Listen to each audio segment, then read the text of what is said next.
Olá pessoal, aqui é o Olímpio Araújo Júnior do site gestordemarketing.com e eu estou novamente com a Milena Mancini da agência Projetual para conversar um pouco mais sobre estratégias de marketing digital para empresas.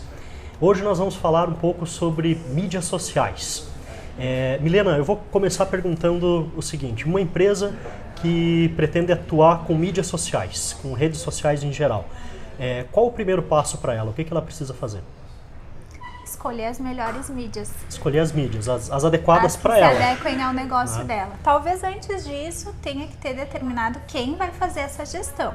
Entendi. Né?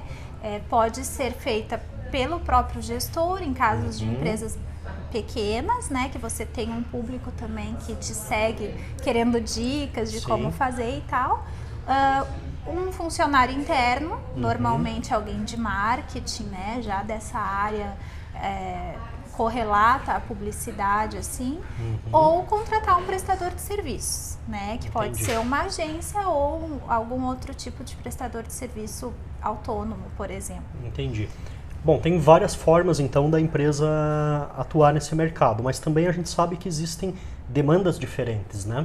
Porque uma empresa pequena, como você falou, muitas vezes ela dá conta de fazer sozinha. Mas, por outro lado, o empreendedor pequeno, ele também tem uma série de responsabilidades que ele precisa fazer. Ele muitas vezes não tem tempo para ficar lá. E a gente sabe que no marketing o que funciona é o estímulo e resposta. Você tem que estar estimulando continuamente para ter o resultado que você espera, né? Porque é muito diferente do que as pessoas pensam. Estar nas mídias sociais não é só ficar postando, né? E muito menos coisas aleatórias. Então, a produção de conteúdo em si é muito diferente de postagem ou de presença em mídias sociais. E dessas três alternativas que a gente comentou, entre o gestor fazer, uma pessoa interna ou um terceirizado, eu realmente acho que a estratégia mais perigosa é o gestor querer fazer. Porque por mais que ele entenda do negócio dele, e nisso a gente tem muito a aprender, a gente sempre conversa muito, porque a gente fala que ninguém conhece mais o segmento dele do que ele mesmo. Então, com relação a isso, a gente não discute. Mas muitas vezes ele não tem o preparo realmente que precisa ter para estar não só produzindo conteúdo, mas atendendo as pessoas nas mídias, né? E aí acontecem alguns probleminhas que às vezes a gente vê por falta de preparo, às vezes emocional, né? Que daí acaba brigando com o cliente. Tem muitos casos aí de crises na web por causa disso. E aí viraliza a marca de uma forma negativa. E é engraçado que, sabe que, vou cortar você, mas a gente fala, eu tenho falado muito hoje nos meus cursos e nas minhas palestras sobre construção de ativo. Então, por exemplo, quando você produz um conteúdo, né, num blog, e esse conteúdo é atemporal, porque alguns conteúdos são atemporais, com certeza, eles podem ficar rendendo acessos, tráfegos e até vendas para você durante anos, né? Eu tenho conteúdos meus publicados lá em 2011, que são temas atemporais, que ainda são válidos e que ainda continuam gerando acesso todos os dias no meu site. Com certeza. Agora, o conteúdo negativo, ele é ainda mais atemporal. Mais poderoso. Ele é mais poderoso, né? Porque isso, primeiro, ele, como você falou, ele viraliza muito rápido. As pessoas adoram noticiar coisa ruim, né? É muito mais interessante. E eu vou te falar que nós já fomos procurados com um caso assim, sabia? Tinha uma determinada empresa que atua a nível nacional e ele nos chamou porque quando colocava o nome da empresa dele no Google, apareciam algumas notícias, que ele, enfim, teve alguns problemas comerciais. E apareciam as notícias negativas e ele queria saber como apagar aquilo. Olha, apagar não tem como. Então o senhor tem que fazer todo um outro trabalho de reconstrução. Aí falando mais em conteúdo, não era de mídias sociais que buscava, sabe? Eu sempre digo, isso é algo que eu repito já e não é de hoje, já fazem muitos anos, que já não existe mais lugar para amadorismo no marketing digital. Exatamente. Né? Foi o tempo que o cara ficava lá só fazendo umas postagenzinhas. Porque vamos pensar em outros pontos importantes aqui. Por exemplo, você falou em conteúdo. Quando a gente fala conteúdo, a primeira coisa que vem na cabeça é texto. Certo. Mas o conteúdo ele pode ser em forma de áudio, de vídeo, de imagem ou de texto. Com certeza. Né? Então, se a pessoa vai fazer, por exemplo, um conteúdo para o Facebook, ele precisa, no mínimo, da imagem e do conteúdo do texto, né? Atrelado. E se esse conteúdo não for de qualidade, ele não vai gerar engajamento, não vai gerar acessos, não vai gerar compartilhamento, enfim, e pode até gerar o contrário, né? E não tem fórmula, né, Olímpio? Sim. Porque algumas redes que a gente faz, a gente vê que o engajamento do público é mais em vídeo. Outras empresas é mais texto. Sim. Outras, normalmente as mais técnicas aceitam leitura melhor. Outras é totalmente imagem, né? Entendi. Então, produtos especificamente bem masculinos como carros, ou bem femininos como sapatos e bolsas, por exemplo, você tem que apelar com imagem, mas não tem fórmula. E as pessoas que vêm até nós, normalmente elas pensam que a gente faz igual para todo mundo. Sim, não é. Você tem uma das coisas que eu falo muito em planejamento de marketing é justamente diagnosticar a necessidade de cada cliente, né? Cada cliente. E é como, eu uso o termo diagnosticar porque é como um médico mesmo, porque eu sempre digo, se você dá o remédio errado para o problema desse teu cliente, desse teu paciente, e na dose errada, você pode matar o cliente, claro. né? E realmente, você pode usar a mídia errada, que não só não vai dar resultado para ele, como pode dar resultados negativos. Certamente, né? E, enfim, ele vai investir em algo que ele espera ter retorno e não está tendo esse retorno por algum motivo, né?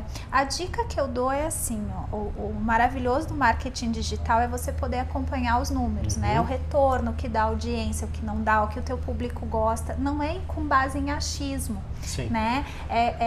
Realmente você consegue, através das ferramentas nativas do próprio Facebook, nem precisa contratar, se a pessoa está ainda entrando nesse universo, talvez não precise contratar uma ferramenta específica, né, de análise e acompanhamento, mas pelo Analytics do Google e do Facebook, ela consegue ver o que está tendo alcance, o que não está, e aí produzir, investir mais conteúdo daquilo que realmente dá retorno.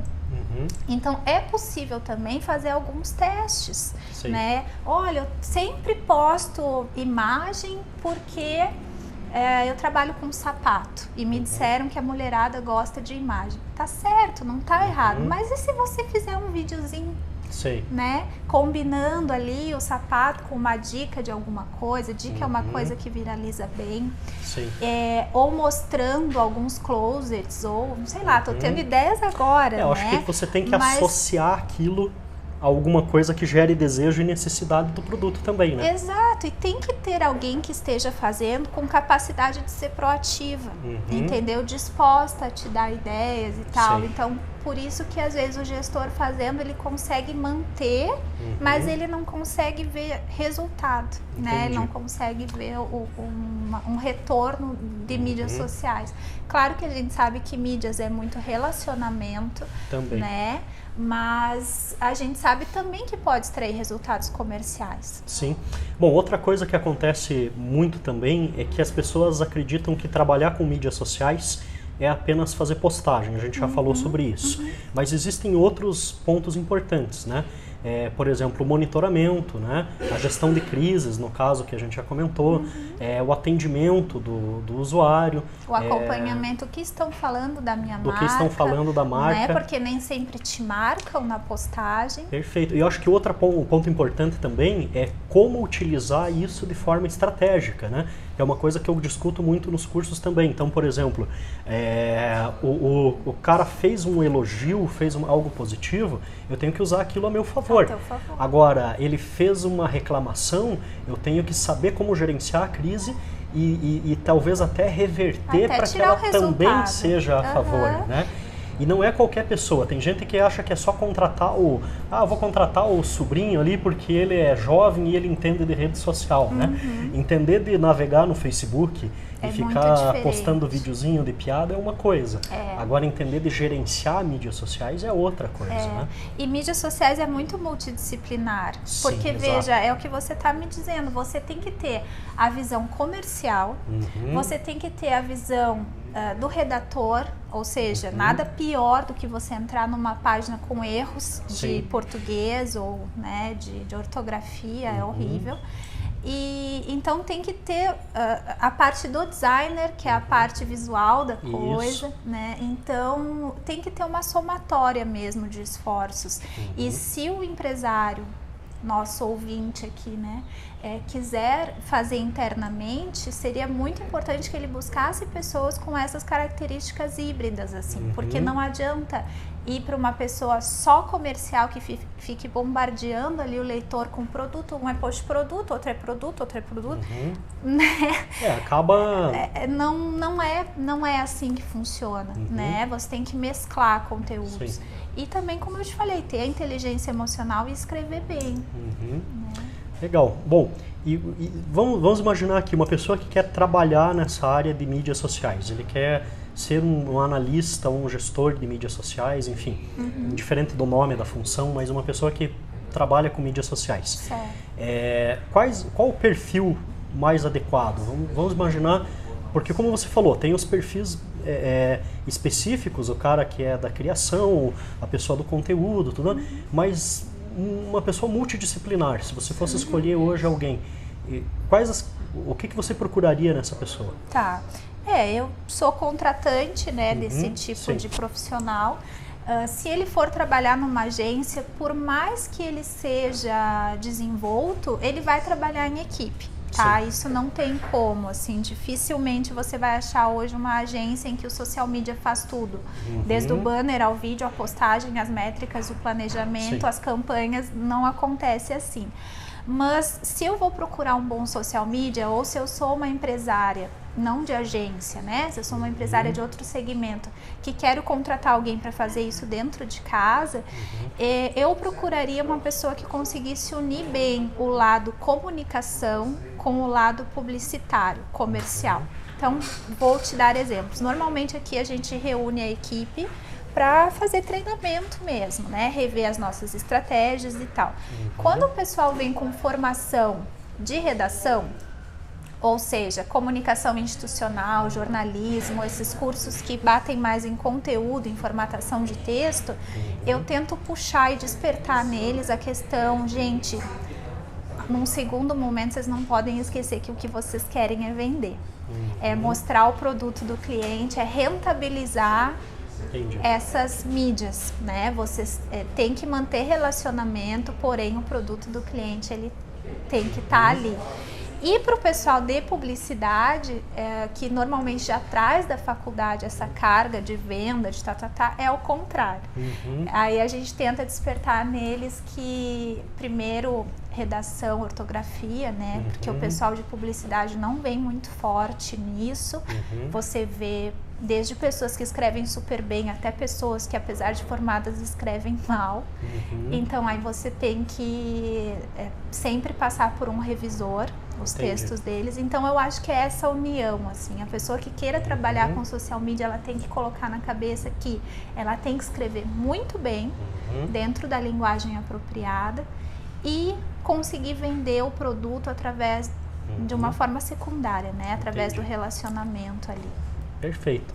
Bom, eu costumo dizer, e me corrija se eu estiver errado, mas a gente já falou sobre isso desde o início da nossa conversa aqui, né? Que existem níveis diferentes de contratantes e de pessoas, de empresas que, né? A empresa muitas vezes ela não tem condição realmente, muito no início, de contratar até mesmo alguém para fazer esse trabalho para ela, né?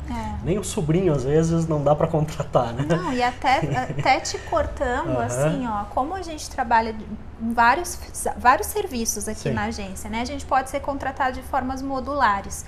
Então, às vezes o cliente que é um lojista virtual, por exemplo, muito pequeno, ele nos contrata para fazer Google AdWords, porque ele vai ter o retorno ali mais rápido, retorno financeiro. E não está no momento ainda de nos contratar para mídias sociais, porque Eu costumo dar dicas para esses clientes, sabe? Eu penso que quando ele vai bem, nós também vamos bem. Então, ele quer vender mais, eu quero que ele venda mais. Então, a gente dá algumas dicas de como ele pode fazer isso bem. Então, o importante quando você for contratar um prestador de serviço é tê-lo como um aliado. Né? Perfeito. Nunca como, não, ela quer pegar as minhas mídias sociais também para fazer, é interessante para ela. E isso eu acho que encaixa bem no que eu vou falar, exatamente. Eu acredito que existe um nível até onde as pessoas conseguem ir fazendo o trabalho sozinhas. Com certeza. Né? Mas, ao mesmo tempo, elas precisam viabilizar o crescimento e a contratação e a alavancagem de outras ferramentas faturando. Elas precisam ganhar dinheiro, senão elas não têm, né, como crescer.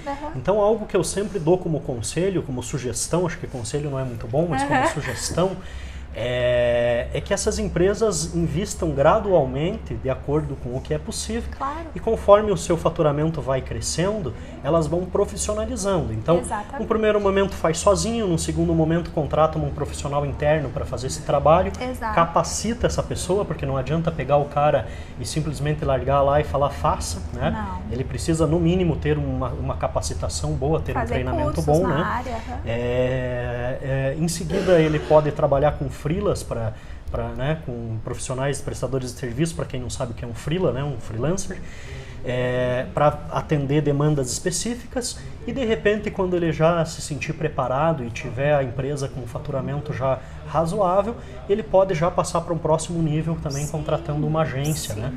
Ou mesmo até antes do freela, a agência, como você já falou, já pode suprir também demandas específicas, né? Com certeza, Olímpio. E o nosso modelo ideal de negócio é quando a gente consegue trabalhar em conjunto com a equipe interna. Pode ser uma equipe de uma pessoa, uma equipe, não tem problema, mas eu digo assim, tem que ter uma ponte entre agência e empresa, sabe? O ideal é que tenha uma pessoa ali no marketing para imputar informações, trabalhe mais esse produto porque o estoque está alto, deixe de trabalhar tal produto que a minha margem está baixa. Essas coisas, esses insights são importantes para a gente. Alguém que se concentre em pensar o marketing da empresa em tempo integral. Isso, né? Que venha a somar conosco, sabe? Legal. Uma coisa que eu quero desmistificar, e esse é um dos motivos que eu tenho feito essas entrevistas também aqui dentro da Projetual, é justamente o medo de que muitas empresas, porque eu indico muito para os meus alunos que contratem agências, né? Muitas vezes eu falo, cara, para de bater a cabeça e de fazer as coisas sozinho, contrata, vai procura, vender e né? deixa que alguém faça. Porque, exatamente, porque daí, como nós já falamos aqui, você vai ter à disposição uma equipe multidisciplinar, pessoas que estão capacitadas para cada área específica de conhecimento. Mas outro ponto importante é que nem sempre sai tão caro quanto as pessoas pensam. Exato. Porque quando você fala em agência, a gente ainda vem de uma visão talvez um pouco antiga. Exato, de um modelo de negócio que não é mais nem praticado. Não existe mais, e que eram grandes agências de grandes anunciantes que se custava... Então, e que ganhava em cima de veiculação. Então era muito comum no modelo tradicional empurrar a mídia para o cliente para poder rentabilizar, né? Então o que eu tenho tentado conscientizar as pessoas é que elas podem procurar agências, profissionalizar o seu negócio, crescer muito mais com isso, né?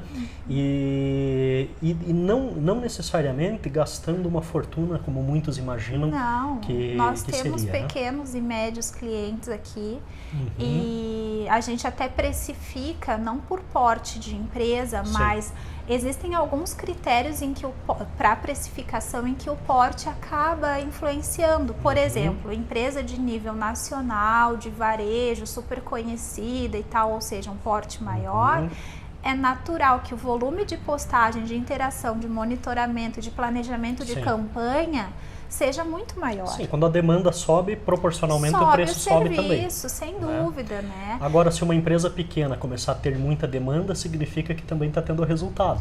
Sim, então ela crescendo. Pode pagar pelo resultado. É lógico, aí a gente chama de crescimento em conjunto, né? Legal, que é o que todo mundo quer. Perfeito. Eu vejo assim, ó, quando eu acho que talvez a vantagem, fora a equipe que a gente já falou, a vantagem de você ter alguém fazendo isso para você, as mídias sociais, é que você não cai no esquecimento de duas coisas muito importantes: planejamento prévio e métricas, entendeu? Resultado.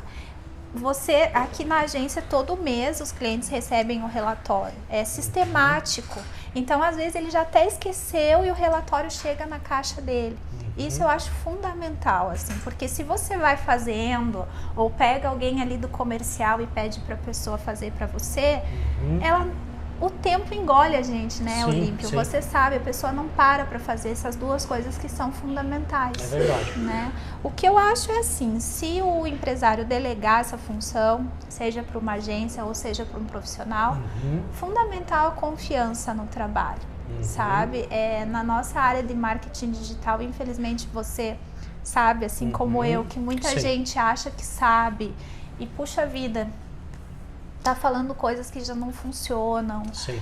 Semana passada eu estive numa reunião até um pouco desgastante, em que sabe quando você sabe que você tá falando a estratégia certa para o cliente, no meio da reunião ele te fala em PageRank, que é uma coisa que você sabe que faz quantos anos que já caiu, já não, entendeu? Não tem mais... Então o que eu gosto de pensar é assim, nós não somos donos da verdade, nós estamos todo dia estudando, né? Conversando uns com os outros para aprender.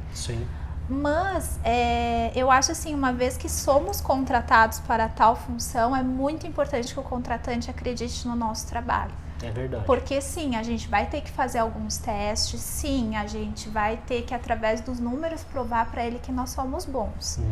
Mas ele precisa confiar para que a gente consiga fazer esse trabalho. Legal, é verdade. Bom, eu acho que a conversa foi muito útil, muito construtiva. Eu queria agradecer a Milena pela participação aqui, pela disponibilidade desse tempo. Convidar vocês também, aqui abaixo eu vou colocar o link da Projetual, caso vocês queiram tirar mais dúvidas ou queiram conversar com a Milena sobre a gestão, né, de marketing das empresas de vocês. E também quero convidar vocês para curtir esse vídeo, compartilhar com os amigos e assinar o nosso canal aqui no botãozinho ao lado, no vídeo mesmo, para receber mais entrevistas sobre marketing digital. Milena, muito obrigado. Obrigada a você, mais uma vez. Um abraço, pessoal, e até a próxima.